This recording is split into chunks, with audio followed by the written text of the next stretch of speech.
자, 우리 헌법이 그 단결권, 단체 교섭권, 단체 행동권을 이 노동자의 권리로서 보장하고 있는데요. 이 노동자들이 자주적으로 단결한 이 단결체가 바로 이 집단적 노동관계에서 주체가 되는 거죠. 그리고 이 단체 교섭이라고 하는 거는 결국에 이 단체, 그러니까 이 단결체의 목적 활동인 거고요.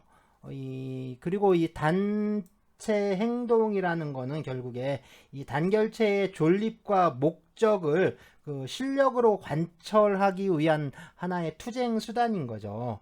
그렇기 때문에 뭐 이런 단결체와 또 단체 교섭, 이 단체 행동은 궁극적으로 보자면 이 단체 협약의 체결을 목적으로 하고 있다라고 할 수가 있습니다.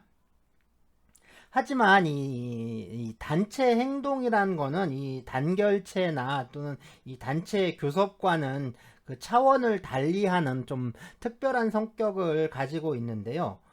다시 말해서 이 단결체, 그러니까 이 노동조합이죠. 이 노동조합은 뭐 이게 법인이든 아니면 권리 능력이 없는 사단이든 간에 하나의 사단으로 이해가 되는 뭐 일종의 권리의 주체라고 할 수가 있고요.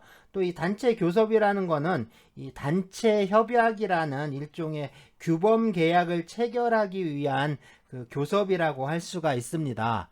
그런데 이런 것들에 반해서 이 단체 행동은 이 노동법 분야를 제외하고는 그 유래를 좀 찾아볼 수 없는 아주 특유한 행위라고 말할 수가 있는데요. 그래서 이 단체 행동의 문제를 이 전통적인 법 질서나 또는 법 제도와의 관련 속에서 이거를 좀 고찰을 한다면 좀 많은 문제점이 제기가 되는 거죠.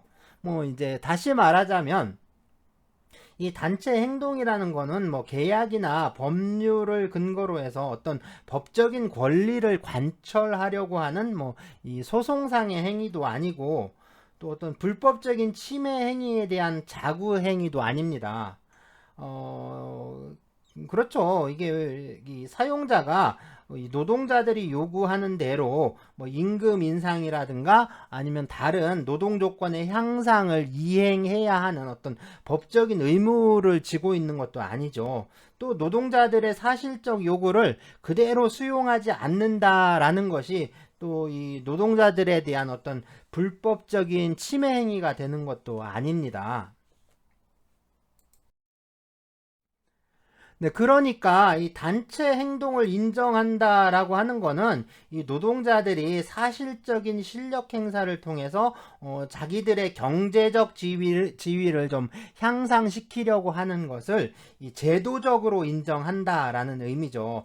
그런 의미에서 봤을 때 이 단체 행동권이라는 건 결국에 역사적 산물이다라고 할 수가 있습니다.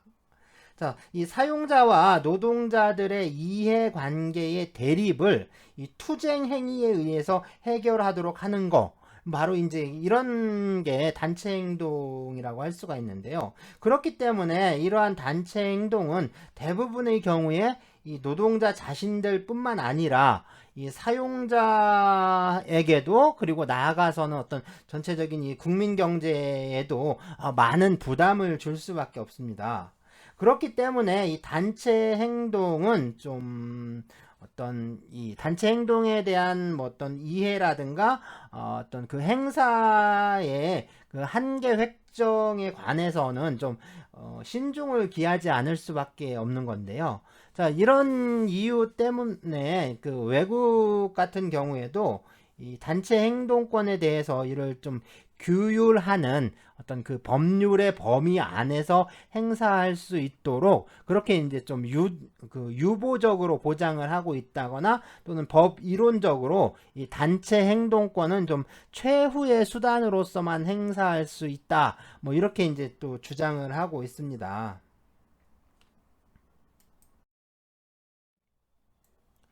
네, 단체 행동권의 행사는 이 노동 조건의 향상이라는 목적을 달성하기 위한 수단으로서 보장이 되고 있는 건데요.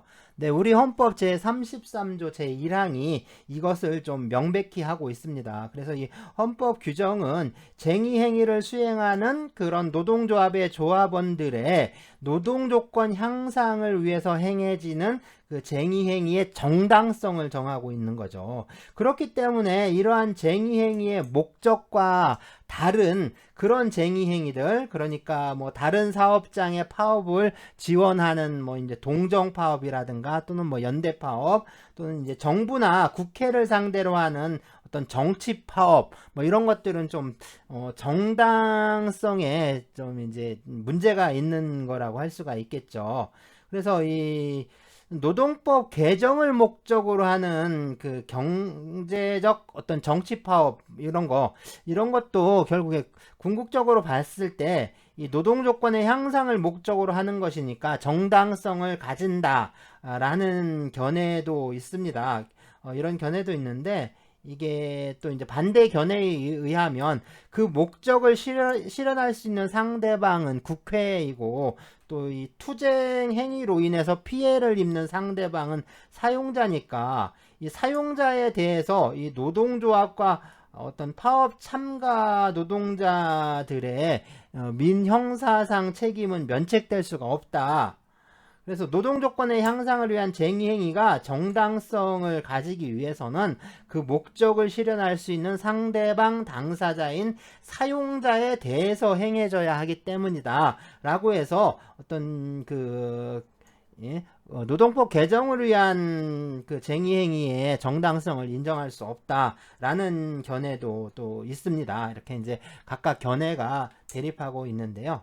네, 어쨌든 이 쟁의행위는 결국에 그 기업 시설이나 어떤 사용자의 기업 관리권을 좀 불가피하게 저해하는 범위를 좀 그 벗어나는 방법으로 행해져서는 안 되는 거죠. 그래서 뭐 예를 들자면 뭐 폭력이라든가 파괴행위 또는 뭐 부당한 어떤 생산시설의 뭐 점거 이런 거 또는 사업장의 어떤 안전시설의 정상적인 유지 운영을 또 저지하거나 방해하는 행위들 그런 것들은 정당한 행위라고 할 수가 없겠죠.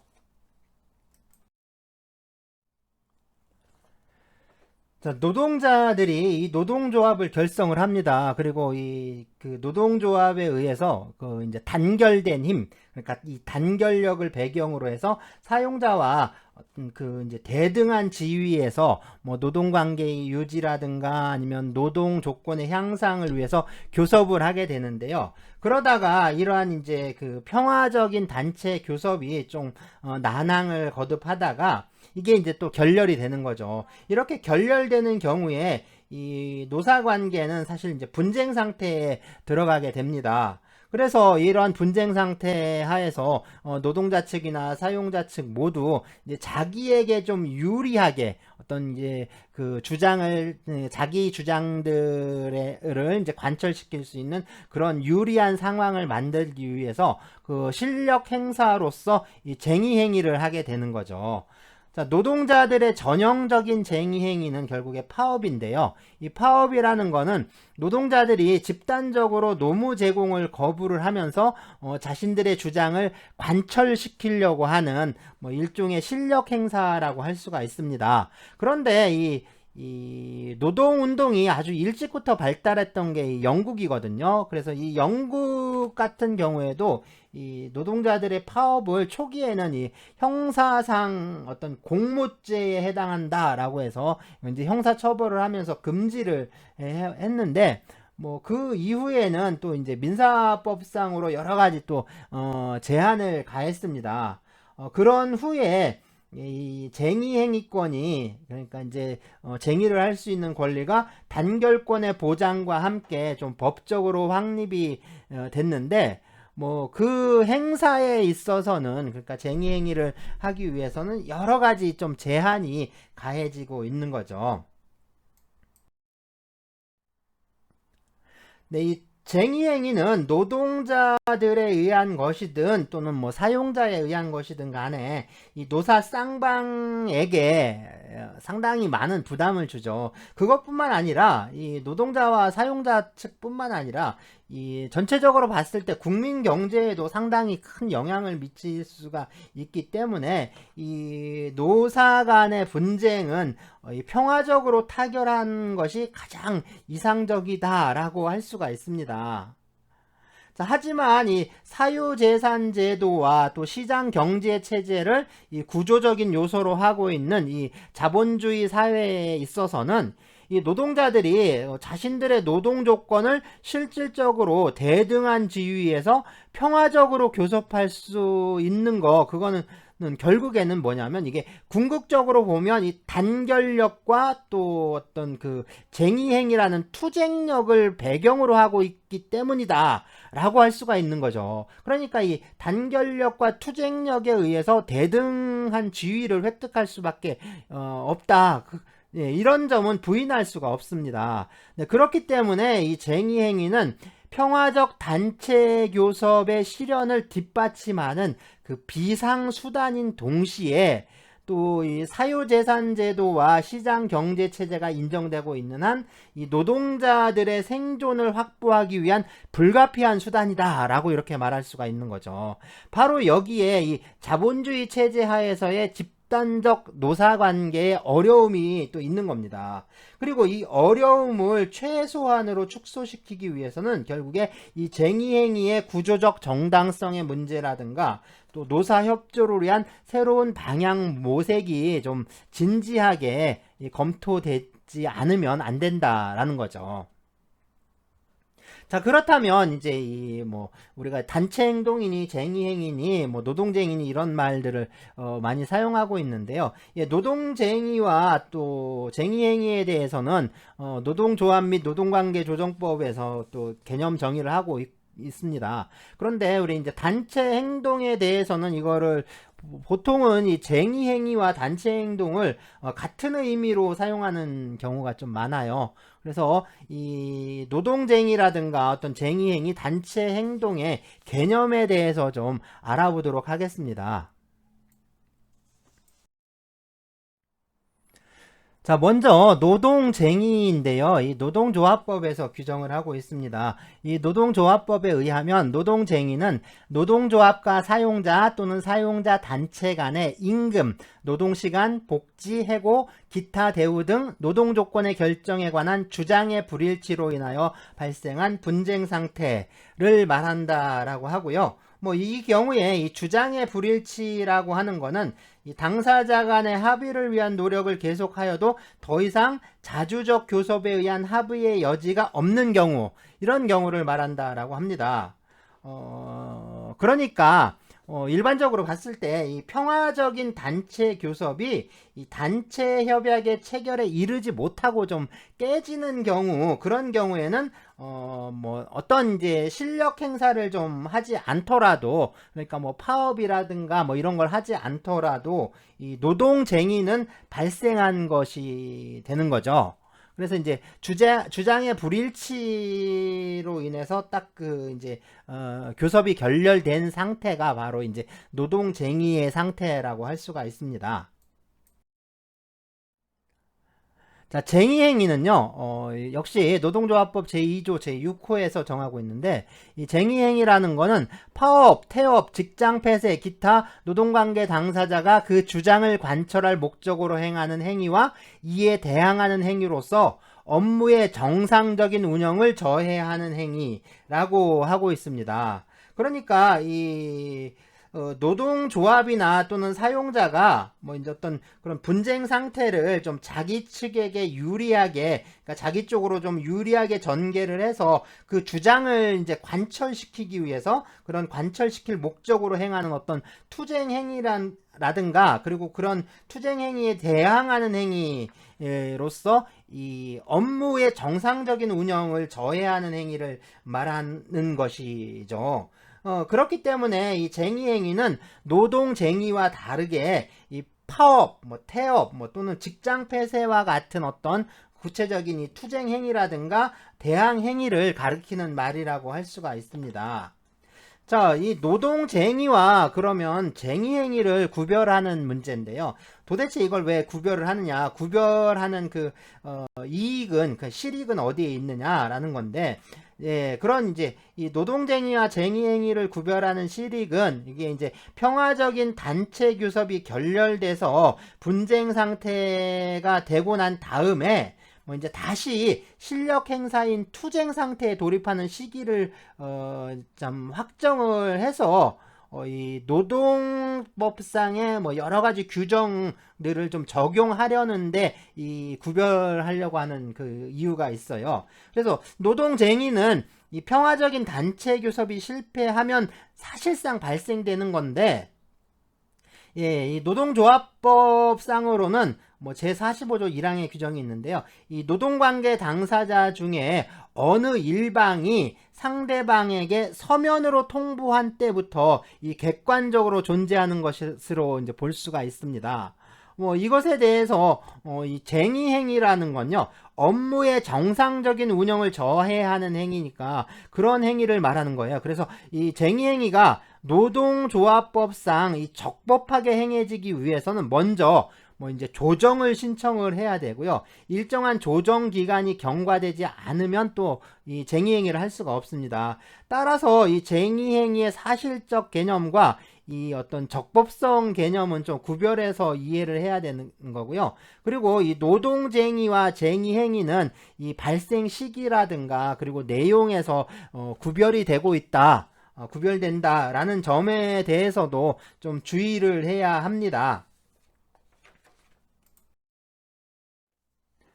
네, 다음으로는 이 단체 행동인데요. 이 단체 행동은 헌법 제33조 제1항에서 이제 노동자는 그 노동 조건의 개선을 위해서 자주적인 단결권, 단체 교섭권, 단체 행동권을 갖는다라고 이렇게 규정을 하고 있습니다. 이 단체 행동이라는 것은 결국에 집단적 행위를 말하는 거예요. 그래서 이 노동자 측의 경우에는 이 동일한 목적을 추구하는 다수 노동자들의 어떤 의식적이고 또 의욕적인 공동 행위들을 가리키는 겁니다.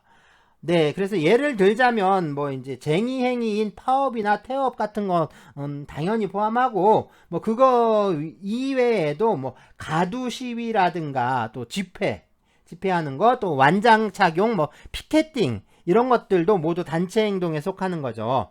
자, 사용자 측에 있어서 보자면 이 사용자들이 단체를 구성하고 있지 않기 때문에 이 다수 사용자의 어떤 공동적인 집단 행위라는 거는 사실 있을 수가 없습니다. 그래서 이 단체 사용자의 단체 행동이라는 거는 어떻게 보면 개념적으로 이렇게 성립할 수가 없는 그런 여지가 있는데, 하지만 이 개인 사용자라고 하더라도 다수의 노동자들을 상대로 뭐 직장을 폐쇄하는 거, 그 행위 자체는 또 집단성을 띠게 되는 거죠.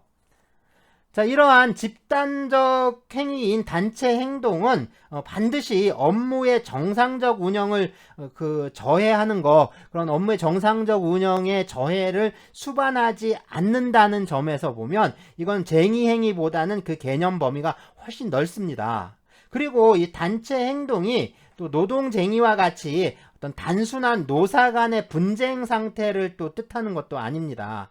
이 단체 행동이란 건요, 헌법 제33조 1항에서 규정하고 있는 그 단체 행동권의 보호 대상인 그 쟁의 행위와 또 그 이외의 조합 활동을 좀 포괄하는 개념으로 이해하는 게 이 노동 3권을 보장하고 있는 헌법 규정에 비추어 봤을 때 좀 합당하다라고 할 수가 있는 거죠. 그래서 이 단체 행동에는 이 쟁의 행위뿐만 아니라 노동조합의 설립, 뭐 조직, 홍보, 뭐 이런 것들을 좀 포함해서요. 뭐 단체 교섭을 준비하는 거, 그 다음에 대외적으로 선전하는 활동, 그 다음에 노동자들의 요구의 정당성을 알리는 뭐 어떤 그런 모든 어떤 집단적인 조합 활동, 뭐 이런 것들이 다 포함될 수가 있습니다. 그렇기 때문에 이 단체 행동은 쟁의권과 조합활동권의 보호를 받을 수 있는 그런 집단적 행위로 이해하는 것이 좀 타당하지 않겠느냐라는 거죠. 자, 그러면 이 단체 행동과 뭐 이제 쟁의 행위는 또 어떻게 구별을 할 수가 있는가라는 문제인데요. 이 노동조합법은 이 쟁의행위에 대해서 조합원에 의한 그 찬반 투표, 가부 투표가 있어야 되고, 또 방위산업에 관한 뭐 특별조치법에 의해서 지정된 어떤 주요한 그 방위산업체에 종사하는 노동자 중에 뭐 전력, 용수, 뭐 주로 이제 또 방산물자를 생산하는 업무에 종사하는 노동자는 또 쟁의행위가 금지되고 있고요. 또 이제 쟁의행위와 관련해서는 이 폭력행위가 금지되고 있습니다. 또 조정기간이 또 정해져 있고요. 중재라든가 긴급조정 시에는 또 쟁의행위가 금지가 되고, 또 이미 하던 쟁의행위도 중지를 해야 하는 것처럼 여러 가지 또 제한이 따르고 있는 거예요.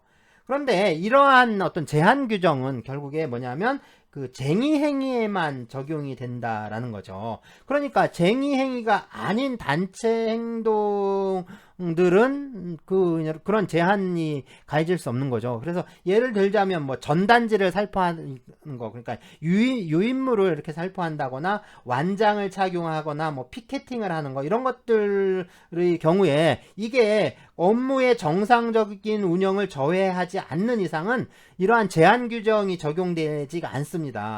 그러니까 이 헌법 제33조 제1항에서의 어떤 그 단체 행동이 모두 이 노동조합법상의 어떤 제한을 받는 건 아니라는 거죠.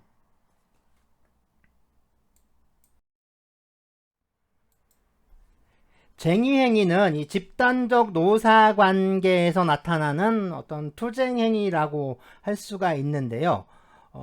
이 쟁의행위라는 개념 속에는 쟁의행위라고 부를 수 있는 노사관계의 여러가지 현상들이 모두 여기에 속합니다. 그런데 이 노동조합 및 노동관계조정법은 이 입법적인 측면에서 이 쟁의행위의 개념을 정의를 하면서 이 개념에 포섭되지 않는 그러한 쟁의행위의 유형은 이 노동법적인 보호나 또는 제한인과 같은 그런 규제 대상으로 삼지 않겠다라는 태도를 좀 취하고 있습니다.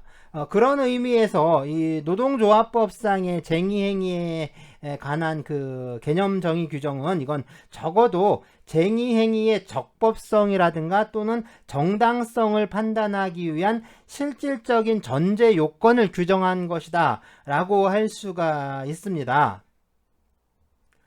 네, 그래서 이 노동조합법에서 규정하고 있는 쟁의행위의 내용을 좀 나누어서 좀 살펴볼 수가 있겠는데요. 먼저 이 쟁의행위를 할 수 있는 이 노동관계의 당사자는 이 노동자 측에서는 노동조합이고요. 그리고 사용자 측에서는 이 사용자 개인이나 또는 사용자 단체입니다. 그런데 이 쟁의행위라는 게 이 평화적인 단체 교섭의 결렬로 인해서 그 단체 협약 체결에 실패한 경우에 뭐 보통 이제 나타나는 거잖아요. 그러니까 이것처럼 단체 교섭과 단체 교섭의 결렬 그리고 단체 협약 체결의 실패를 전제로 하고 있기 때문에 이 단체 교섭의 당사자와 결국에 이 쟁의행위의 당사자는 이 같은 것으로 이해할 수밖에 없습니다. 그래서 이 단체 교섭 권한이 없는 뭐 일시적인 그 노동자 단체라든가 또는 뭐 이제 쟁의단 또는 이 노동자 개인은 이 노동조합법에서 말하는 이 쟁의행위를 할 수 있는 어떤 노동관계 당사자가 될 수 없다. 라고 보는 게 우리 이제 그 다수설이나 또 판례의 태도입니다.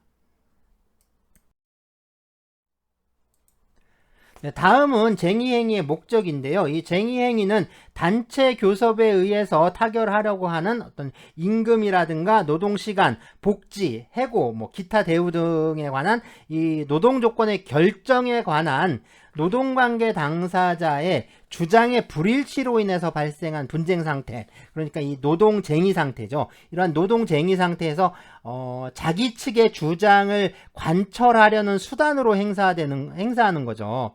그렇기 때문에 쟁의행위의 목적은 결국에 이 노동 조건의 집단적 유지라든가 또는 개선에 있다라고 할 수가 있습니다. 그렇기 때문에 이러한 목적을 관철하기 위해서 행하는 것이 아닌 어떤 뭐 이제 동정 파업이라든가 뭐 정치 파업 이런 것들은 노동조합법상의 쟁의 행위라고 볼 수가 없는 거죠. 네, 또 이 노동 조건과 직접적인 관련이 없는 이 사용자의 인사권과 경영권의 어떤 부분적 쟁취를 목적으로 하는 실력 행사 역시 쟁의 행위라고 할 수가 없다 라고 합니다.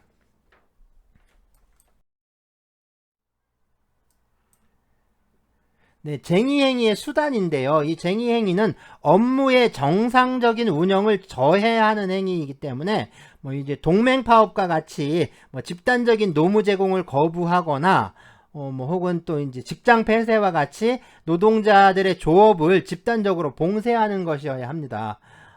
그렇기 때문에 이 평상시에 업무를 운영하면서 뭐 완장을 착용한다거나 또는 리본을 폐용한다거나 이런 것들 있죠. 이러한 어떤 시위를 벌이는 거, 그런 어떤 시위를 벌이는 그런 단체 행동은 엄격한 의미에서 보면 이건 노동조합법상의 쟁의행위라고 볼 수가 없습니다.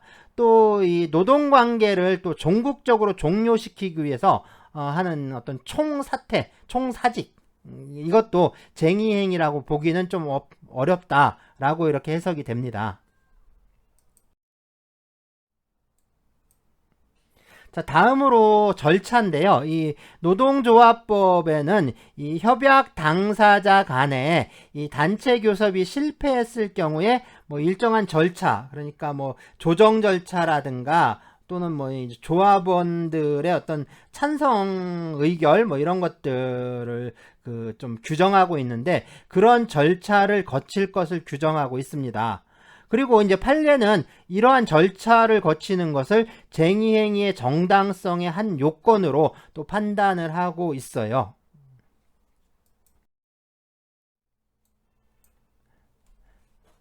네, 사람들이 흔히 생각하는 게 이 쟁의행위가 파업이라든가 뭐 태업 또는 뭐 직장 폐쇄 같은 것들의 어떤 상위 개념인 것처럼 뭐 이제 그렇게 많이 이제 그러니까 생각하고 있는데 이거는 좀 아닙니다. 이건 타당하지 않은 결론이고요. 뭐 예를 들자면 그런 것들이 있죠. 뭐 상인 파업이라든가 학생 파업, 뭐 동맹 파업, 뭐 학생들 동맹 파업하는 거 또는 공무원 파업, 뭐 이제 요새 또 문제가 됐던 게 뭐 의사들 파업 이런 것들이 있었는데 그런 것들은 이 쟁의 행위에 해당하지 않습니다. 따라서 이 파업이라든가 직장 폐쇄가 쟁의 행위의 범주에 속하려면 이게 주체라든가 목적이라든가 수단이라든가 이런 측면에서 이 쟁의 행위로서의 성격을 가지고 있어야 한다라고 할 수가 있는 거죠. 자, 그렇다면 우리 이제 이 쟁의 행위도 여러 가지 종류가 있는데 그러면 이 종류별로 이 쟁의 행위에 대해서 좀 살펴보기로 하겠습니다.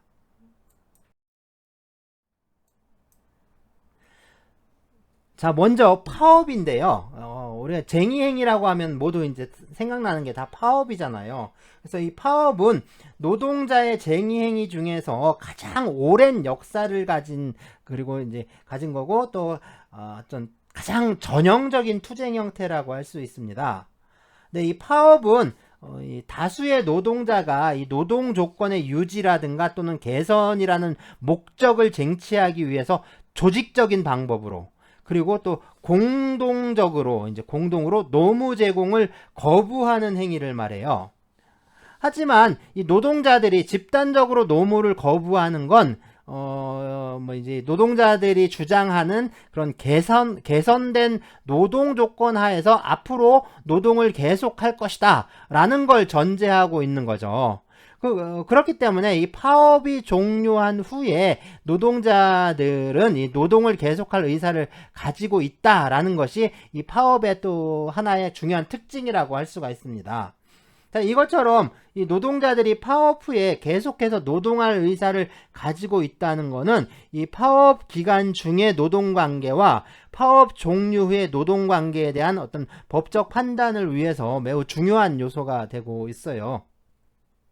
자, 그러면 이 파업은 그 여러 가지 관점에서 이걸 좀 구별할 수가 있는데 뭐 좀 일반적인 유형에 따라 또 뭐 일정한 기준에 따라 좀 파업을 구분해서 살펴보기로 하죠. 뭐 이런 이제 구분 방법이라고 하는 거는 좀 절대적인 건 아니고요. 좀 상대적인 건데 뭐 어떤 파업 같은 경우에는 뭐 여러 개의 유형에 또 동시에 해당할 수도 있고 그렇습니다.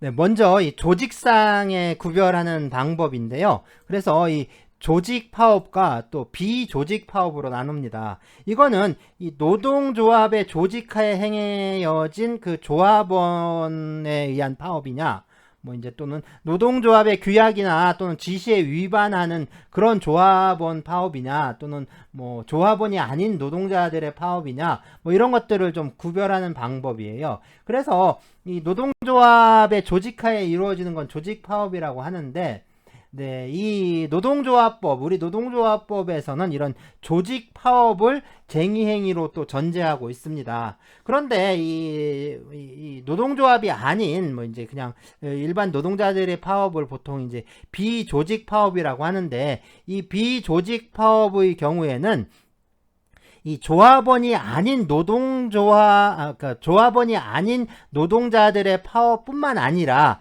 이게 이제 조합원들의 파업이라고 하더라도 노동조합에 의해서 주도되지 않은 그런 파업은 모두 이 비조직 파업에 속합니다.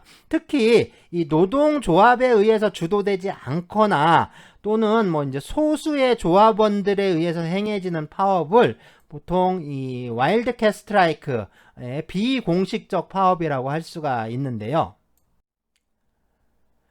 자, 노동조합법에 의하면 이 조합원은 뭐 노동조합 또는 이 교섭대표 노동조합이 주도하지 않는 그런 쟁의행위를 해서는 안 됩니다.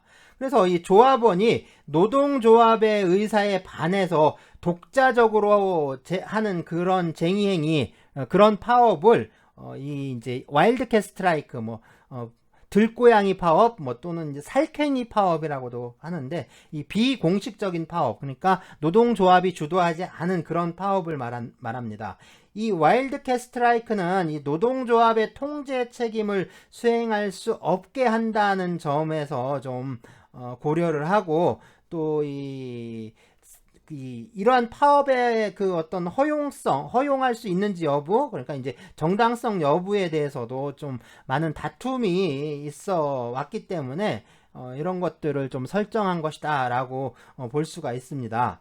그러니까 이 노동조합이 뭐 주도한 파업, 그러니까 조직 파업에서 이 노동조합이 주도한 파업이라고 했을 때, 이 주도라는 거는 이 노동조합이 사전에 기획하고 뭐 결정하고 지시하는 것뿐만 아니라 뭐 사후적으로 승인하는 것까지 좀 포함된다라고 할 수가 있죠. 그러니까 이 와일드캣 스트라이크는 노동조합의 뭐 사전 기획이라든가 결정이라든가 지시라든가 승인이라든가 뭐 이런 것들을 전혀 받지 못한 거죠. 그래서 노동조합이 또 만류하지 않고, 그런데 이제 노동조합이 이 들고양이 파업을 한다라고 했을 때, 이 와일드캣 스트라이크를 한다라고 했을 때 그거를 만류를 하지 않아요. 그리고 이 만류를 하지 않았다라고 하면 이거는 결국에 묵시적으로 승인한 거라고 막 볼 수밖에 없는 거죠. 그래서 이 노동조합이 묵시적으로 승인했다라고 하면 이거는 이 와일드캣 스트라이크라고 이렇게 보기는 좀 어렵겠죠. 또 하나 이제 문제가 되는 게 이 초기업적 그 단위 노동조합의 지부라든가 뭐 분해에서 그런 이제 산하 조직에서 또 이제 그 산하 조직의 뭐 조합원들이 그 자체로서는 이 노동조합이 아니고, 그래서 이 단체 교섭의 당사자가 될 수 없는데, 그런데 이제 어떤 그 단위 노동조합, 뭐 산별노조라든가 이런 그 단위 노동조합의 지시라든가 승인 없이 독자적으로 이렇게 파업을 하는 경우, 그런 경우에도 역시 이 와일드캣 스트라이크에 해당합니다. 하지만 이 노동조합의 실체적 요건 부분에서 이제 좀 봤었는데, 이 초기업적 단위 노동조합의 어떤 기업별 지부가 단체성과 단체 교섭 능력을 가지고 있는 경우에는, 이때는 독자적인 노동조합의 지위가 인정되기 때문에 이런 경우에는 독자적으로 그 쟁의행위를 할 수가 있는 거죠. 그래서 독자적으로 쟁의행위를 하더라도 이런 경우에는 와일드캣 스트라이크에 해당하지 않는다, 뭐 이렇게 해석이 됩니다. 전략상의 구별 방법인데요. 이 노동조합은 이 파업에 참가하는 노동자들의 범위라든가 인원을 좀 조절을 해가면서 뭐 여러 가지 다양한 어떤 전략적인 그 투쟁 방법을 쓸 수가 있는데요. 뭐 그렇기 때문에 뭐 일정한 산업이라든가 또는 어떤 일정한 기업의 모든 조직된 노동자들을 전부 파업에 투입을 해서 버리는 파업을 버리는 거를 이것을 전면 파업이라고 할 수가 있고요. 그렇지 않고 어떤 일정한 산업의 뭐 어떤 일부분 또는 뭐 어떤 기업의 일부분 그러니까 이제 특히 이제 핵심이 되는 어떤 중요한 부서겠죠. 그 부서의 노동자들만 파업에 참가하는 거, 이것을 부분 파업이라고 합니다. 네, 좀 이 부분 파업과 유사한 게 이 파상 파업이란 게 있는데요. 이게 파상 파업이 뭐냐면 이 노동자들이 우리의 요구가 관철될 때까지 뭐 그 끝까지 이제 투쟁을 하겠다 해서 그렇게 해서 파업을 벌이면서 이 노무 제공을 거부하는 게 아니라 뭐 이제 그런 방법으로 하는 게 사실은 파업인데, 그런 방법을 쓰는 게 아니라 그런 거죠. 이제 작업을 해요. 작업을 계속하면서 뭐 하루에 1시간씩 또는 뭐 1시간에 뭐 10분씩 이런 식으로 이제 파업을 벌이는 거예요. 중간중간에. 그러니까 이제 노무 제공을 아주 간헐적으로 이제 거부를 하는 거죠. 그런 식으로 이루어지는 파업을 이 파상 파업이라고 합니다. 네, 또 이 총파업이 있는데요. 이 총파업은 이 전면 파업보다 그 범위가 훨씬 넓은 거예요. 그래서 이게 이제 전 산업에 걸쳐서 또 이게 전국적으로 행해지는 그 파업을 총파업이라고 합니다. 우리 같은 경우에 최근에 총파업은 거의 보기 어렵죠. 우리나라 같은 경우에 말은 뭐 다 총파업 뭐 투쟁을 하자라고 하는데 사실 총파업을 하기가 상당히 어렵고요. 이 총파업이 있었던 게 아마 1997년도일 거예요. 1997년도에 그때 이제 그때가 신한국당이었나 한나라당이었나 그랬을 거예요. 그런데 집권당이 이 국회에서 이 노동법을 날치기 통과를 합니다. 그래서 이 노동법 날치기 통과에 항의를 해서 그때 이제 이 총파업이 벌어진 게 아마 가장 최근의 총파업 투쟁일 거예요. 그리고 사실상 우리나라 같은 경우에는 말은 이제 총파업이라고 하는데 사실 이게 총파업이 일어나기 실행된 역사가 상당히 없습니다. 거의 이제 없었죠.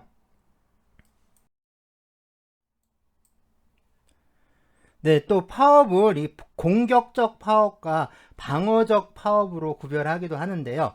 이 쟁의 행위는 이 노사 간의 어떤 공방적 실력 행사니까 이 파업이 사용자의 직장 폐쇄보다 선제적으로 행해질 때, 뭐 이때를 또 공격적 파업이라고 한다고 하고, 이 선제적인 직장 폐쇄가 있은 다음에 행해질 때 이것을 방어적 파업이라 한다라고 합니다.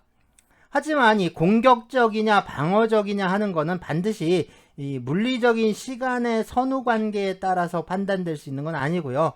특히 이 방어성의 문제는 그렇죠. 이 직장 폐쇄의 정당성이나 뭐 그 효력과 관련해서 또 많은 논의가 또 되고 있습니다. 그래서 이 노동조합법에서는 사용자는 노동조합이 쟁의 행위를 개시한 이후에만 직장 폐쇄를 할 수 있다라고 규정하고 있습니다.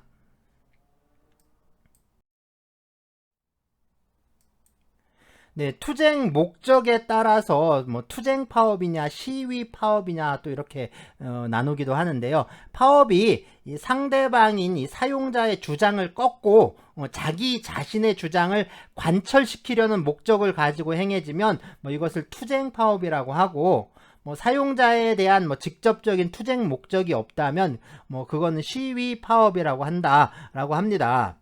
이 시위파업은 단순히 이 노동자들의 의사를 알리는 것에 그치는 게 뭐 가장 순수한 형태이긴 한데, 뭐 때로는 이 정부라든가 뭐 사용자의 조치에 대한 어떤 항의의 표시로 행해지면서 좀 간접적으로 이 노동자의 요구가 결부되는 경우가 있습니다. 네, 그러니까 이 투쟁 파업과 시위 파업의 구별은 사실상 많이 이제 어려울 수밖에 없는 거죠. 하지만 뭐 정부에 대한 뭐 정치적인 파업이나 단순한 시위 파업은 이거는 어쨌든 이 노동조합법상의 그 쟁의 행위에 해당하진 않습니다.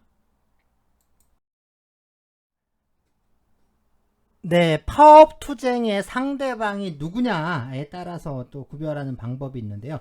이 파업 투쟁의 상대방이 사용자일 경우, 그러니까 사용자에 대한 어떤 주장을 관철하기 위한 파업, 뭐 이것을 경제 파업, 뭐 또는 산업 파업, 또는 뭐 이제 노동법상의 파업이라고 하고요. 이게 아니라 정부에 대한 주장을 관철하려고 하는 파업이 있죠. 그러니까 그 상대방이 행정부나 의회일 경우 이때는 이 정치 파업이라고 합니다. 자, 이 노동조합이 뭐 정부 기관이나 정당 등을 상대로 하는 뭐 건의라든가 협의, 그 다음에 시위, 선전, 또는 그 유리한 정당의 지지 같은 이런 정치적 활동과는 이게 이제 행위 방법에서 차이가 있는 거죠. 이 정치 파업의 특징이 뭐냐면 이 주장하고 관철하는 그 대상은 정부인데, 네, 그렇죠. 그런데 이제 파업에 따른 손해는 그 주장에 대해서 아무런 권한이 없는 사용자가 그 피해를 보게 된다라는 점이 뭐 이 정치 파업의 아주 중요한 특징이라고 할 수가 있습니다. 네, 이 정치 파업의 투쟁 목표는 결국에 뭐 이제 일정한 노동 정책이라든가 또는 노동자들을 위한 법률 제정이나 뭐 통과를 실현시키기 위한 것이 가장 또 일반적인데요. 예, 그렇다면 이 정치 파업을 어떻게 볼 것이냐라는 문제가 있는 거죠. 어쨌든 이 정치 파업은 노동조합법상의 어떤 쟁의행위라고 보기는 좀 어려운데요.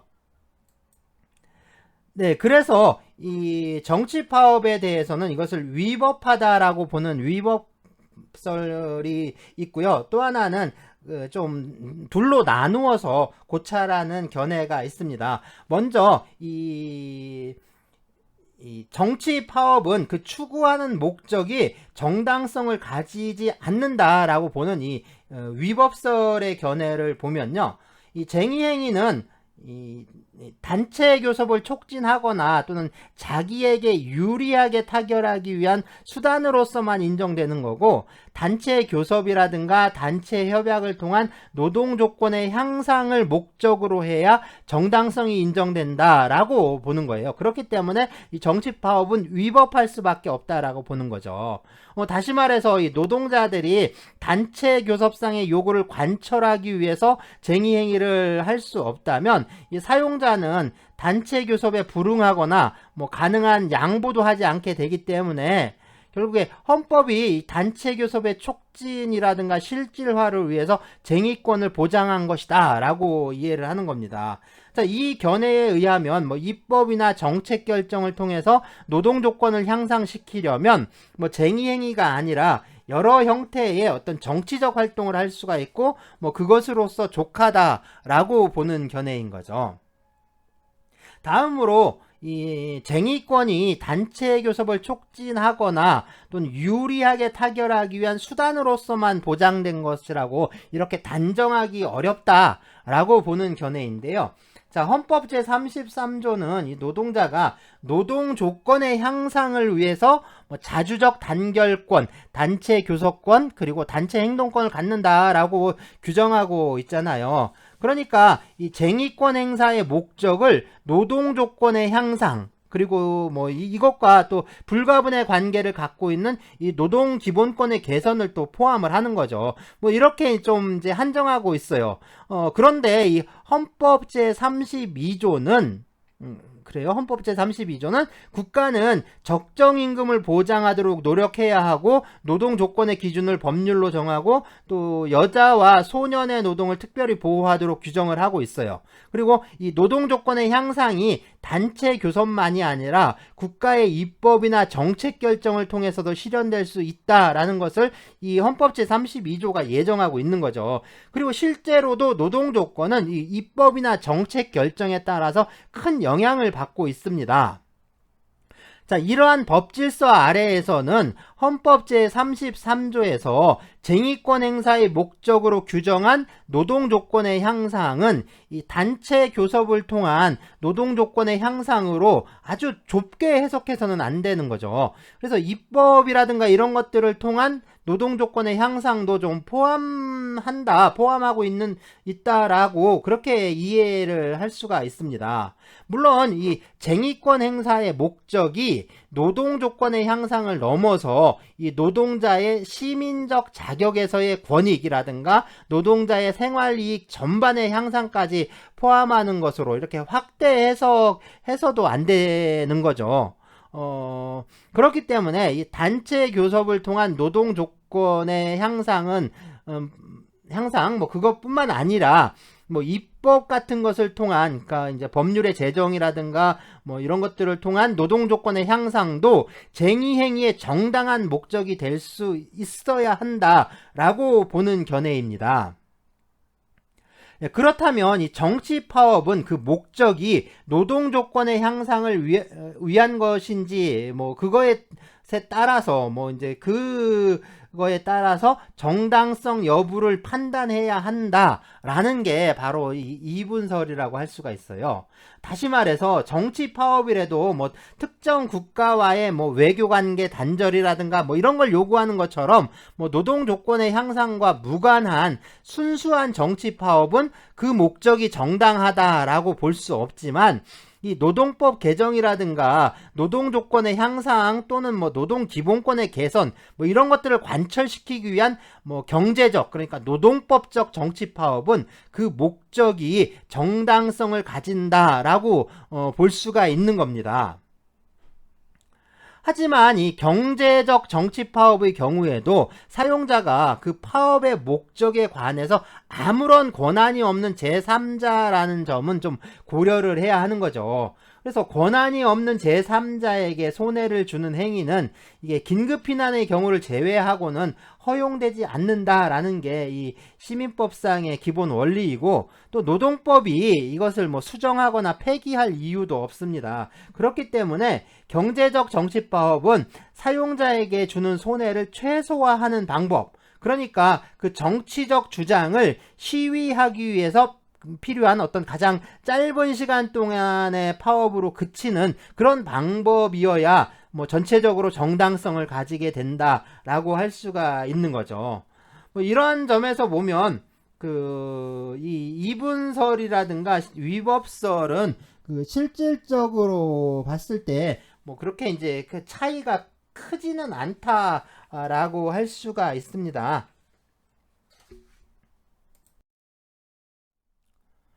네, 파업 노동자들이 그 자신들의 어떤 그 스스로의 주장을 관철시키기 위해서 파업하는 거, 이것을 이 자조적 파업 또는 원파업이라고 해요. 원래 파업, 그래서 자조적 파업이라고 하고, 네, 그리고 그게 아니라 다른 파업의 지원을 목적으로 하는 경우가 있죠. 그러니까 자신을 위한 주장은 없고 어떤 오로지 다른 노동자들의 파업이라든가 또는 그러한 주장을 지원하는 목적으로 하는 그런 파업을 이 동정 파업 또는 지원 파업, 연대 파업 이렇게 부릅니다. 네, 연대 파업은, 그러니까 연대 파업, 동정 파업은 이거는 그 파업에 참가하는 노동자들은 이 파업에 의해서 경제적 압력을 받는 상대방 사용자에게 직접적으로 어떤 요구를 관철하려고 하는 게 아니죠. 그래서 이러한 동정 파업이라든가 지원 파업 또 연대 파업은 이 노동조합법상의 그 파업이라고 보지 않는데요. 자, 이 노동 조건에 관해서, 그렇죠? 이게 연대파업이란 게 그런 건데, 이 노동 조건에 관해서 이해관계를 같이 하는 단위 노동조합이 연대해서 집단교섭 또는 동시교섭을 하거나, 또는 조직적 결합관계가 있는 단위 노동조합들이 교섭권을 연합단체에 위임하거나, 또는 교섭권의 조정을 통해서 연합단체가 산업별 통일교섭을 하면서 이것을 좀 유리하게 타결하기 위해서 관련된 그 단위 노동조합들이 독자적으로 또는 연합단체의 지시에 따라서 그 쟁의 행위를 하는 것은, 이거는 여러 기업의 어떤 여러 노동조합이 함께 파업을 하지만 이런 것들은 그냥 연대라고 할 수가 없고요. 이건 그냥 단결인 거죠. 단결. 그렇기 때문에 이런 것들은 연대 파업이라고 하지 않고 그 자체의 파업입니다. 그러니까 원파업이 되는 거죠. 자, 이 동정 파업이라는 거, 그리고 연대 파업이라는 거의 가장 큰 특징은 뭐냐면 그 목적에 대해서 그 파업의 목적에 대해서 사용자가 법률상 처분 권한을 가지고 있지도 않은데 그 손해를 입게 된다라는 점에서, 그래서 이런 점에서 이 정치 파업과 아주 유사하다라고 할 수가 있습니다. 네, 이 연대 파업이라는 건 결국에 사용자와의 단체 교섭을 좀 유리하게 타결하기 위한 것이 아니기 때문에 이 목적상의 정당성이 부정된다라고 보는 이제 견해가 있고요. 뭐 이것에 대해서 이 동정 파업은 그 주체가 원파업의 주체나 그 밖에 지원하려는 노동자와 노동 조건에 관해서 실질적으로 이해관계를 같이 하거나 또 조직적 결합관계에 있는 경우에는 뭐 향후의 단체 교섭을 좀 유리하게 하려는 목적도 포함되기 때문에 그런 목적의 정당성을 인정해야 하고, 그러한 관련이 없이 단순히 노동자로서의 연대의식에 근거하는 경우, 그러니까 이제 순수한 연대 파업의 경우에는, 그런 경우에는 목적의 정당성을 부정할 수 있다라고 보는 견해도 있습니다. 그러니까 위법설과 역시 이분설이 대립하고 있다라고 할 수가 있죠. 자, 그렇다면 볼까요? 이 쟁의권을 보장하는 목적이 이 단체 교섭을 통해서 노동 조건의 향상으로 꼭 한정해서는 안 된다라는 게, 이게 뭐 입법이나 정책 결정에 따른 그런 노동 조건의 향상도 현행 우리 헌법이 예정하고 있다라는 의미에서, 그런 의미에서 이 정치 파업에 적용되는 거에 불과한 거죠.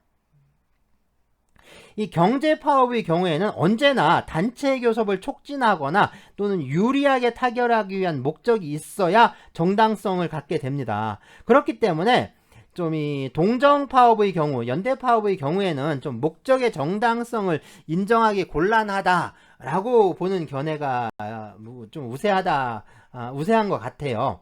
이 동정 파업의 주체가 뭐 지원 대상 노동자와 노동 조건에 관해서 또 실질적으로 이해관계를 같이 하는 경우, 이런 경우에는 스스로 사용자 측에 단체 교섭을 요구를 해서 유리한 교섭 결과를 쟁취하는 것이 다른 노동자들을 또 실질적으로 지원하는 길이고요. 또 자기 자신의 노동 조건을 좀 향상시키는 길이기도 합니다.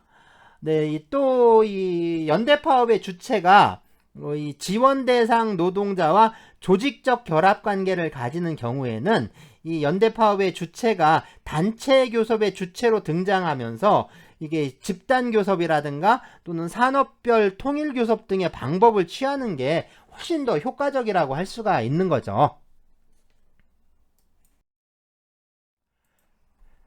네, 다음은 태업인데요. 이 태업은 노동자들이 직장을 이탈하지 않고 그리고 단결해서 의식적으로 이 작업 능률을 저하시키는 것을 말합니다. 그러니까 이게 이론적으로는 작업을 하는 건데 실제적으로는 작업을 하지 않거나 또는 그 필요 이상으로 또 아주 완만한 작업 또는 아주 조잡하게 작업하는 걸 말하는 거예요. 자, 이것에 비해서 이 사보타지라는 것도 있는데요. 이 사보타지는 이 생산이라든가 또는 이 사물을 방해하는 행위를 말해요. 그래서 이게 단순한 태업에 그치지 않고 의식적으로 뭐 생산 설비를 파괴하는 그런 행위까지 좀 포함하는 개념입니다. 파업이 이 노동력을 생산 수단 및 시설과의 결합 상태에서 이렇게 분리시켜내 가지고 사용자의 노동력에 대한 어떤 지휘 명령으로부터 이 노동자들을 완전히 벗어나게 하는 거라면, 이런 뭐 태업이라든가 사보타지는 이 사용자의 지휘 명령을 그대로 따르지 않게 하는데 그 이제 특성이 있는 거죠. 그러니까 파업은 완전히 사용자의 지휘 명령을 거부하고 거기서부터 이탈하는 거라면, 이 태업이나 사보타지 같은 경우에는 사용자의 지휘 명령 하에 있으면서 그런 그 지휘 명령을 완전히, 그러니까 100% 따르지 않는다. 그러니까 조금 이제 따르는 척 하면서 이제 딴짓 한다거나 뭐 이제 그런 경우를 말하는 겁니다. 자, 그러니까 태업과 사보타지에 대해서는요, 사용자가 보통 이제 직장 폐쇄를 하는 게 보통이기 때문에 뭐 이게 그렇게 쟁의 행위로서의 효과는 그렇게 이제 크지 못해요. 효과가 그렇게 크지는 못하다라고 할 수가 있습니다. 준법 투쟁인데요. 이 준법 투쟁이 뭐냐면, 네, 이제 그런 거죠. 이 노동자는 근로기준법에서 정한 어떤 기준 노동시간 이상의 어떤 초과 노동을 거부할 수 있는 권리와 뭐 또 휴가에 관한 권리 같은 걸 갖고 있었죠. 그리고 이 노동자는 이 노무 제공에 있어서 이 안전과 보안에 관한 준칙을 지킬 의무를 지고 있습니다. 그런데 이러한 권리 의무를 노동자 단체의 통일적인 투쟁 계획에 의해서 다수의 노동자가 동시에 또 엄격하게 행사하거나 또는 준수하는 경우, 그렇게 되면 이런 경우에 이 파업이라든가 태업과 같은 효과가 발생할 수 있게 되는데요. 이것처럼 노동자들이 자신들의 주장을 관철하기 위해서 법 규정을 엄격하게 준수한다거나 또는 이 법률에서 정한 노동자의 권리를 동시에 집단적으로 행사를 해서 뭐 평상시에 비해서 뭐 사업 능률을, 그러니까 그 작업 능률을 현저하게 이제 저하시키게 된다면 결국에 사용자의 업무를 저해하는 행위가 되는데, 이러한 행위들을 모두 이제 일반적으로 이 준법 투쟁이라고 이렇게 부르고 있습니다. 그러니까 이 준법 투쟁이란 게 노동자들이 자신들의 주장을 관철하기 위해서 집단적으로 뭐 법령이나 뭐 취업규칙 같은 그 규정들을 아주 평소보다 철저하게 준수하는 걸 말해요. 뭐 안전이라든가 보건에 관한 그런 규정상의 의무를 아주 철저하게 준수하는 거, 뭐 이거를 또 이른바 그러니까 안전투쟁이라고 하는데, 이 안전투쟁이 뭐 그 전형에 속하는 거지만 그 밖에 뭐 노동시간이나 휴가 등에 관한 어떤 그 노동자 개개인의 권리를 이걸 또 뭐 동시에 집단적으로 행사하는 방식 역시 준법투쟁에 포함시키고 있습니다. 이 준법투쟁은 법령이나 단체 협약 등에서 쟁의행위를 제한하는 규정이 있는 경우에 노동자들이 이 규정의 적용에 따른 그러한 책임을 회피하기 위해서 고안된 투쟁 전술이라고 할 수 있어요. 그렇기 때문에 이 준법 투쟁에 대해서 이 법률상의 책임을 물으려면 이 준법 투쟁이 쟁의 행위에 해당하는지, 또 해당한다면 그 준법 투쟁이 구체적으로 어떤 쟁의 행위 제한 규정을 위반한 것인지 뭐 이런 것들을 좀 검토를 해야 하고, 그리고 이게 준법투쟁의 뭐 목적이라든가 절차라든가 수단 뭐 이런 점에서 어떤 점에서 그 정당성이 결여되느냐 뭐 이런 것들을 검토를 한 후에 평가할 수밖에 없습니다.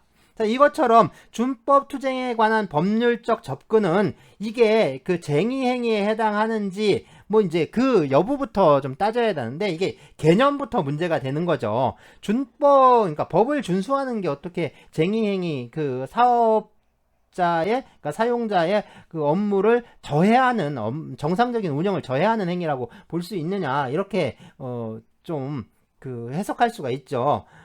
그런데 이 준법투쟁이란 게 사용자에게 압력을 가한다라는 점에서 이 파업이나 태업과 좀 비슷하지만 또 한편으로 보면 이 노동자 개개인의 권리라든가 의무를 실행한다라는 점에서 보면 이 노무 제공 의무의 위반인 파업이나 태업과는 좀 다르다. 뭐 이제 그렇기 때문에 좀 양면성을 가지고 있지 않느냐. 그렇기 때문에 이것을 그 쟁의 행위로 이해를 해야 하느냐라는 점에서는 좀 아주 미묘한 뭐 그런 게 좀 있습니다.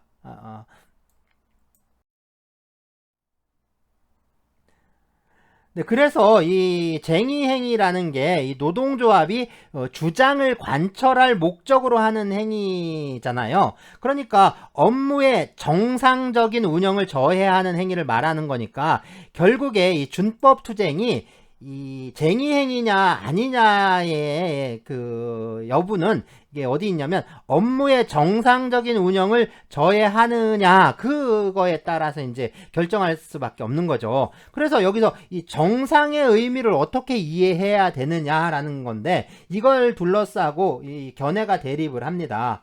그래서 이 하나는 이 정상이라는 것을 이 어떤 사실적 의미에서의 정상으로 이해하는 견해가 있고요.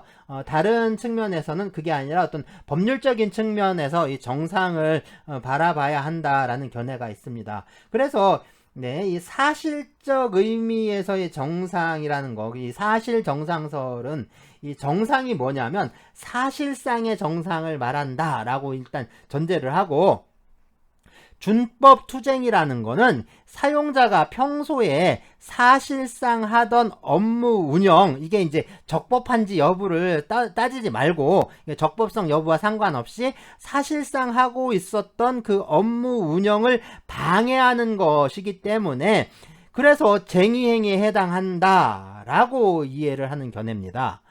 예, 이거에 대해서 이 법률 정상설은 뭐냐면 이 정상이란 뭐냐면 이 법률상의 정상, 그러니까 이 적법한 것을 말한다라고 전제를 해요. 그래서 적법한 업무 운영을 방해하는 그런 준법 투쟁은 정상의 어떤 업무 운영을 저해하는 것이기 때문에 정상적인 업무 운영을 저해하는 거죠. 그렇기 때문에 쟁의행위에 해당하지만 그 위법한 업무 운영을 방해하는 그런 준법 투쟁은 이 정상적인 업무 운영을 저해하는 것이 아니기 때문에 이런 경우에는 쟁의행위에 해당하지 않는다라고 또 이해를 합니다.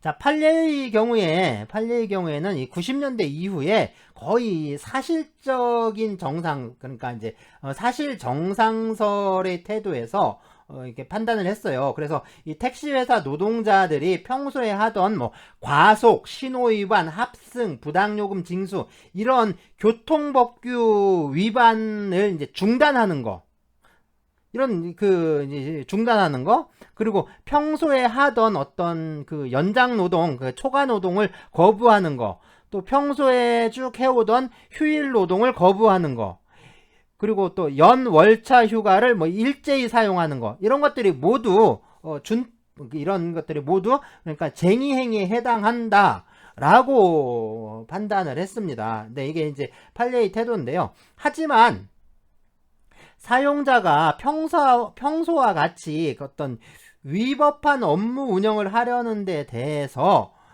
이 노동자들이 규정상의 의무를 준수하거나 또 권리를 행사하는 것까지, 그런 것까지 어떤 그 쟁의행위로 봐서 그걸 제한하고 또 거기에 그런 그 법률, 그러니까 노동법에 위반한 책임을 묻는 거, 그런 거는 어떤 위법한 것, 그러니까 위법을 보호하고 오히려 적법한 것을 제재하는 그런 불합리한 그런 모순의 상황을 초래한다 라는 점에서 이 판례의 태도는 좀 문제가 있는 거죠.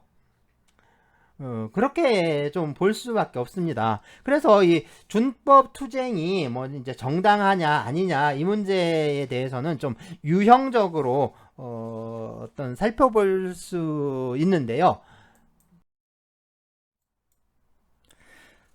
네, 대체로 보면 이 안전투쟁은 이 정상적인, 그러니까 이제 적법한 업무 운영을 방해하는 게 아니기 때문에 이 쟁의행위에 해당하지가 않습니다.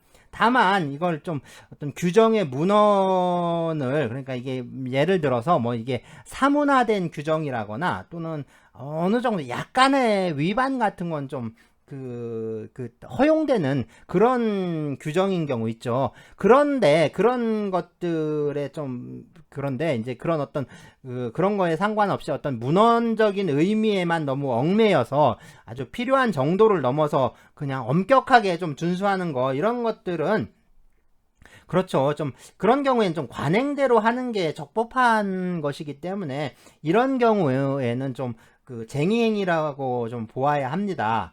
이런 점에서 본다면 이런 판례 같은 경우에 그렇죠. 이런 것과 상관없이 이런 걸 좀 따지지 않고 그냥 모든 안전투쟁 같은 것들을 그냥 일률적으로 그냥 쟁의행위라고 판단하고 있는데, 이런 건 좀 상당히 좀 불합리한 거라고 할 수가 있습니다. 그래서 이 안전투쟁 같은 경우에 이게 이제 쟁의행위냐 아니냐 이런 문제는 좀 구체적으로 봐야 한다라는 거죠. 다음으로는 뭐 이제 초과 노동이라든가 뭐 휴일 노동 같은 이런 시간의 노동을 거부하는 투쟁인데요. 먼저 이 초과 노동, 그러니까 연장 노동이라고도 하죠. 그래서 이 연장 노동 거부 투쟁의 경우에 이 근로기준법이나 단체 협약 같은 데 비추어서 거부를 하는 초과 노동이 적법한 경우에는 쟁의행위로 봐야 합니다. 하지만 이게 위법한 경우에는 쟁의행위가 되지 않는다라고 봐야 하는 거죠. 그래서 그동안 뭐 관행적으로 이루어진 그런 초과 노동이라고 하더라도 뭐 이게 뭐 당사자 사이의 합의라든가 그런 어떤 그런 절차적 요건 같은 것들을 뭐 지키지 않았다거나, 또는 이게 법이 허용하는 한도를 훨씬 초과해서 이루어지는 경우라면 그런 것들은 이 초과 노동 자체가 위법한 거죠. 그러니까 그러한 어떤 초과 노동이란 거, 그런 업무 운영이란 것은 법이 보호할 가치가 없다라고 봐야 합니다. 그렇기 때문에 그러한 노동을 거부하는 거는 당연히 쟁의행위라고 볼 수가 없습니다. 그건 적법한 권리의 행사라고 봐야죠. 또한 이 휴일 노동 거부 투쟁 역시도 이게 쟁의행위냐 아니냐 따지는 것도 이 휴일 노동이 좀 적법한 업무 운영이냐 아니냐에 따라서 판단해야 합니다. 그런데 이게 휴일 노동 같은 경우에는 이 연장 노동과 다르게 이 근로기준법상에 이걸 제한하는 규정이 또 없어요. 그러니까 이 휴일 노동을 하는 게 적법한지 여부는 결국에 이 휴일 노동에 대한 당사자 간의 합의가 있었느냐에 따라서 결정할 수밖에 없습니다. 예, 다음은 이제 휴가 투쟁이라고요. 뭐 이제 연월차 휴가라든가 병가를 뭐 집단적으로 사용하는 경우인데, 뭐 그래서 일제 휴가 투쟁 뭐 이렇게 부르는데, 이게 쟁의행위냐 아니냐의 여부는 결국에 노동자들이 청구한 시기에 뭐 연차 휴가를 사용하지 않도록 하는 것이 이 적법한 업무 운영인지 아닌지 뭐 그런 관점에서 판단을 할 수밖에 없습니다. 그렇기 때문에 사용자가 적법하게 시기 변경권을 행사해서 그 시기에 휴가 사용을 거절하고 출근을 지시했는데, 그럼에도 일제히 휴가를 사용하는 경우에는 이런 경우엔 쟁의행위가 되는 거죠. 하지만 이 사용자가 적법하게 시기 변경권을 행사하지 않은 그런 사정 아래서 휴가를 사용하는 경우에는 이런 경우에는 쟁의행위라고 볼 수가 없습니다. 네, 그래서 이 사용자의 시기 변경권 행사 여부와 관계없이 이런 휴가 투쟁을 쟁의행위로 보는 견해가 있는데, 이런 견해는 좀 합리적이라고 할 수가 없습니다. 자, 쟁의행위의 목적으로 휴가를 사용할 수 있느냐 여부는 그 휴가에 대해서 유급 처리를 해야 하느냐 라는 문제로서 이게 쟁의행위 해당 여부와는 좀 차원을 달리하는 문제인 거죠. 그래서 쟁의행위의 목적에 따라서 뭐 휴가를 사용하냐 마냐 이런 문제는 이 휴가 투쟁의 정당성이라든가 쟁의행위 여부를 좀 판단할 수는 없다라고 이해를 해야 합니다. 또 이제 그런 경우 있죠. 뭐 그 전염병이 유행하는 것도 아니고 뭐 집단적인 식중독이 있는 것도 아닌데 뭐 한꺼번에 또 병가를 신청해서 출근하지 않는 거라든가, 그다음에 뭐 점심시간에 그 배식하는 데가 여러 개 있는데 그냥 하나의 배식구만 이용을 하면서, 그러니까 배식하는데 한 군데만 모두 거기에 노동자들이 이제 줄을 서는 거예요. 그래서 이게 그러다 보니까 이 점심시간이 길어지는 거죠. 그래서 오후 근무 시간을 점심시간이 이렇게 잡아먹게 하는 거. 그리고 또 근무 시간 중에 필요하지도 않은데 전혀 필요도 없이 뭐 신용협동조합이라든가 뭐 아니면 의무실이라든가 이런 데를 막 드나들거나, 또 이제 간부 사원들을 면담하는 거, 이런 것도 이 결국에 노동자의 권리를 행사하는 건 아니죠. 그래서 이 쟁의행위에 해당한다라고 할 수가 있고요. 또 이 노동계약상 어떤 노무 제공 의무라든가 어떤 성실 의무에 위반되는 행위라고도 볼 수 있습니다. 그래서 이런 것들은 허용되지 않는다, 뭐 이렇게 이해할 수가 있겠죠. 네, 보이콧인데요. 이 보이콧은 사용자 또는 뭐 이제 사용자와 거래 관계가 있는 제3자의 어떤 상품의 구입이라든가 또는 뭐 시설의 이용을 거절한다거나, 사용자 또는 뭐 이제 사용자와 거래 관계가 있는 그 제3자와의 노동계약의 체결을 거절할 것을 뭐 호소하는 그런 투쟁 행위를 말해요. 뭐 이 경우에 노동자들이 뭐 자신들의 사용자에 대해서 압력을 가하는 거, 이것을 1차적 보이콧이라고 하고요. 이 사용자와 거래 관계에 있는 그 제3자에게 이 사용자와의 거래를 단절할 것을 요구하고, 뭐 이것에 응하지 않을 때는 상품의 구입이라든가 뭐 노동력의 공급 이런 것들을 중단하겠다, 뭐 그렇게 이제 압력을 가하는 것을 뭐 2차적 보이콧이라고 합니다. 자, 이러한 이제 보이콧은 뭐 실제에 있어서는 이 파업을 지원하기 위한 부수적 수단으로 행해지는 경우가 많고요. 주로 뭐 이제 미국에서 그 투쟁 사례, 이런 이제 투쟁 사례를 찾아볼 수가 있습니다. 피켓팅인데요. 예, 이 피켓팅은 파업을 효과적으로 수행하기 위해서 이 노동을 제공하기를 희망하는 사람들 있죠. 이 노무 제공 희망자들의 사업장이라든가 또는 공장으로 출입하는 것을 저지하고 이 파업 동참에 협력할 것을 구하는 행위입니다. 네, 현실적으로는 이 사용자가 이 거래 관계에 있는 자 또는 이 사용자 측의 관리직 사원에 대해서도 감시라든가 또는 설득 행위가 행해질 수가 있습니다. 다시 말해서 이 피켓팅은 그 노동력을 제공하기를 희망하는 노동자에게 이 파업에 참가할 것을 권유하고, 또 이제 제3자가 파업이 일어난 사업장에서 일하려는 것을 저지를 해요. 그래서 저지를 해서 그 여러 사람들 있죠. 공중으로 하여금 이 분쟁에 대한 주의를 환기시켜서 이 노동조합의 요구에 대한 어떤 공중의 이해를 얻는 행위라고 할 수가 있습니다.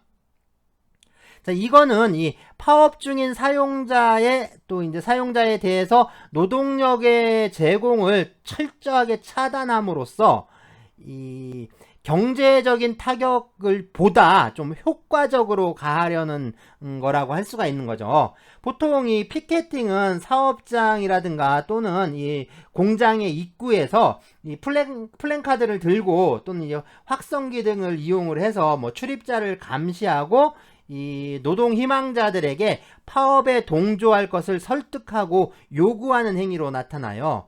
원래 이 피켓팅은요, 피켓팅 이 자체로는 독립된 투쟁행위라고 할 수가 없고, 이게 이제 파업이라든가 보이콧에 수반되는 그런 보조적인 현상이라고 할 수가 있습니다. 네, 뭐 미국에 있어서는 특히 이제 이 파업이라든가 보이콧을 전제로 하지 않는 경우도 있어요. 그래서 이 피켓팅을 파업과 분리해서, 그리고 파업의 정당성과 별도로 좀 그 개념과 정당성을 논의하려고 하는데 뭐 이제 그런 것은 좀 우리 같은 경우에는 너무 이제 성급한 거 아닌가 뭐 이런 견해가 있죠.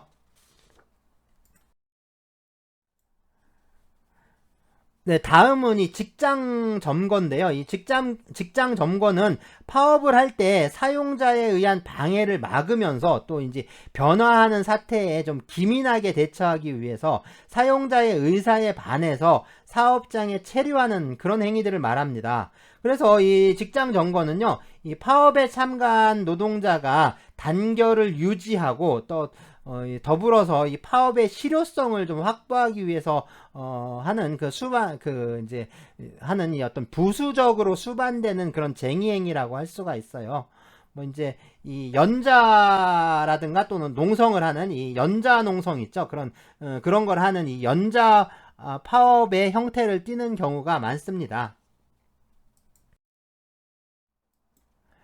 자, 직장 폐쇄인데요. 이 직장 폐쇄는 지금까지 우리가 살펴본 쟁의행위의 유형들은 모두 이제 노동자들, 그러니까 노동조합에서 행하는 그런 쟁의행위였는데, 이 직장 폐쇄는 거기에 대항하는 사용자 측의 어떤 쟁의행위라고 할 수가 있습니다. 그래서 이 직장 폐쇄는요, 이 집단적 분쟁에 있어서 사용자가 자신의 주장을 관철하기 위해서 어떤 일정한 산업이라든가 또는 사업체 내에 다수의 노동자를 어떤 취업 상태로부터 조직적으로 봉쇄하는 그런 조치를 말해요. 다시 말해서 이 노동자들이 이제 파업으로 인해서 사용자에게 노무 제공을 거부함으로써 경제적 타격을 주고 있잖아요. 그런 것과 마찬가지로 이 직장 폐쇄란 건 사용자가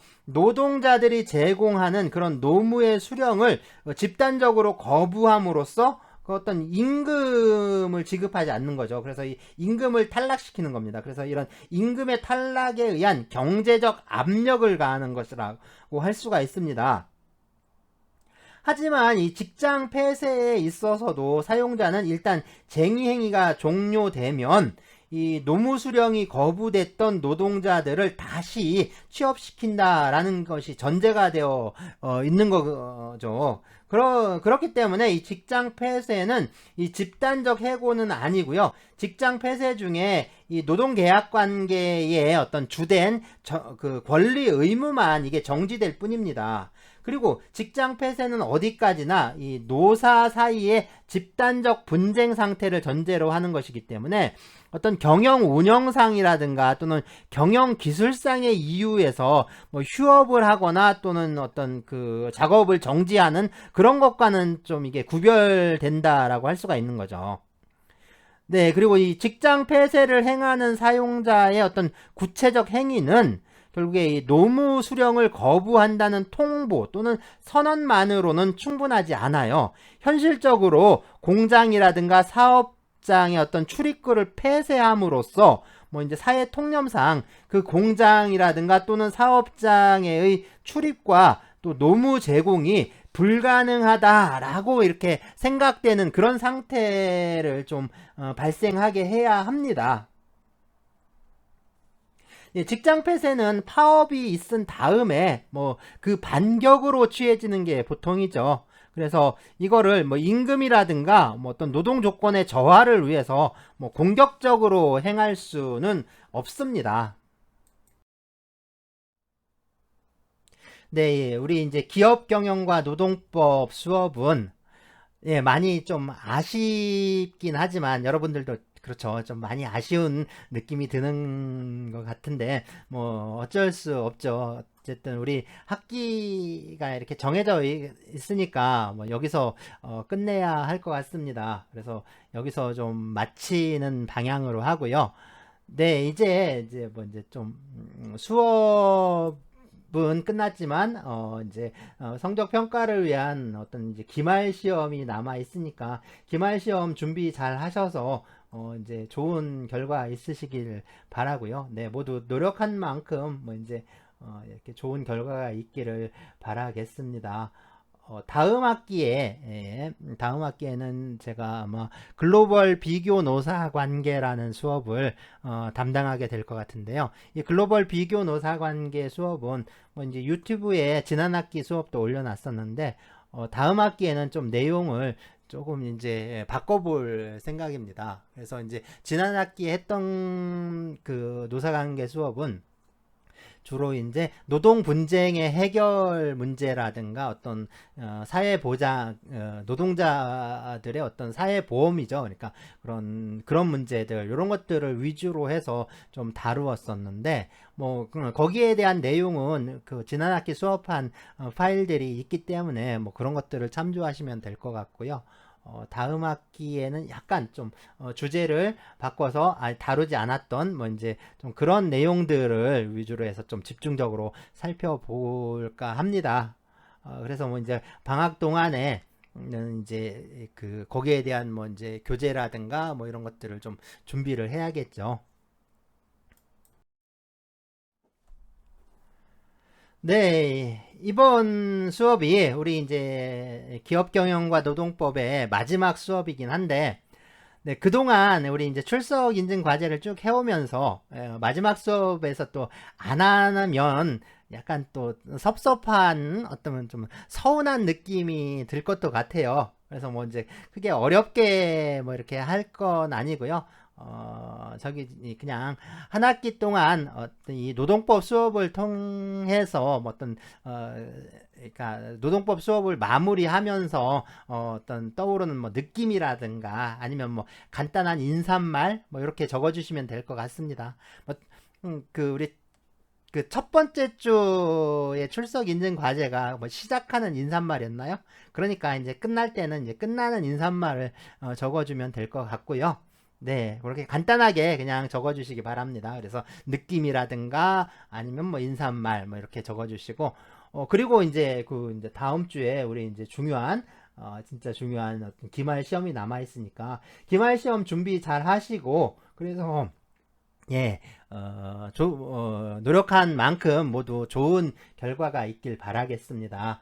네, 기말 시험 끝나면 이제 즐거운 방학이 시작되는 거죠. 그러니까 이번 방학 모두 즐겁고 보람차고 또 건강하게 보내시길 바라겠습니다.